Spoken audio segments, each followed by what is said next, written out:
Hi friends, அனைவருக்கும் வணக்கம். Welcome to Annamagaram kitchen. Friends, நம்ம இன்றைக்கி ஹெல்த்தியான மல்டிக்ரைன் தோசை ரெசிபி தாங்க பார்க்க போகிறோம். டேஸ்ட்டும் நல்லாயிருக்கும், ஹெல்த்தியாகவும் இருக்கும். கண்டிப்பாக இந்த மாதிரி ட்ரை பண்ணி பாருங்கள். இப்போ இதுக்கு நான் மெஷரிங்க்கு ஒரு கிளாஸ் தாங்க அளவுகள் எடுத்திருக்கேன்.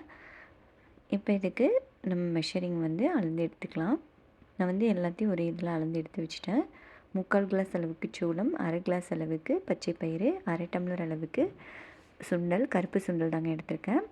1/2 டம்ளர் அளவுக்கு குதிரைவாலி அரிசி, 1/2 டீஸ்பூன் அளவுக்கு வெந்தயம், 1/2 டம்ளர் அளவுக்கு உளுந்து, 1/2 டம்ளர் அளவுக்கு அரிசி, 1/4 டம்ளர் அளவுக்கு துவரம் பருப்பு எடுத்துருக்கேங்க.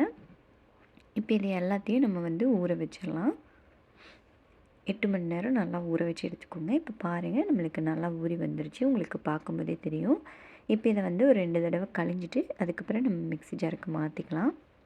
இப்போ இது கூடவே 1 டீஸ்பூன் அளவுக்கு சீரகம், 2 வரமிளகாய் சேர்த்துக்கோங்க.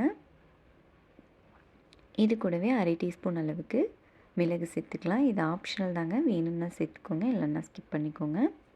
இப்போ தண்ணி சேர்த்து இதை நல்லா அரைச்சி எடுத்துக்கலாங்க. நீங்கள் 2 பேட்சாக போட்டு நல்லா அரைச்சி எடுத்துக்கோங்க. இப்போ நம்ம நல்லா அரைச்சி எடுத்தாச்சு. இதை ஒரு நைட் ஃபுல்லாக அப்படியே விட்டுறலாங்க. நம்மளுக்கு மாவு நல்லா புளிச்சு வரட்டும். இப்போ பாருங்கள், அடுத்த நாள் காலையில் நம்மளுக்கு மாவு நல்லா புளிச்சு வந்துருச்சு.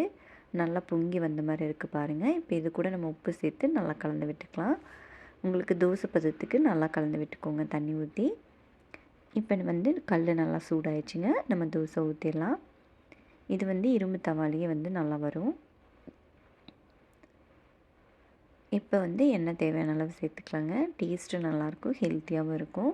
கண்டிப்பாக ட்ரை பண்ணி பாருங்கள். செஞ்சு பார்த்துட்டு எப்படி இருந்துச்சுன்னு உங்கள் கமெண்ட்ஸை மறக்காமல் கமெண்ட் செக்ஷனில் சொல்லுங்கள். இதுக்கு நீங்கள் உங்களுக்கு விருப்பமான சட்னி வச்சு சர்வ் பண்ணிக்கலாம். வெங்காய சட்னி டேஸ்ட்டாக இருக்குங்க. கண்டிப்பாக ட்ரை பண்ணி பாருங்கள். செஞ்சு பார்த்துட்டு எப்படி இருந்துச்சுன்னு உங்கள் கமெண்ட்ஸை மறக்காமல் சொல்லுங்கள். இந்த வீடியோ பிடிச்சிருந்தால் நம்ம சேனல் லைக் பண்ணி சப்ஸ்கிரைப் பண்ணிக்கோங்க. உங்கள் ஃப்ரெண்ட்ஸ் அண்ட் ஃபேமிலி மெம்பர்ஸ் கூடயும் ஷேர் பண்ணுங்கள். வீடியோ பார்த்த அனைவருக்கும் நன்றி.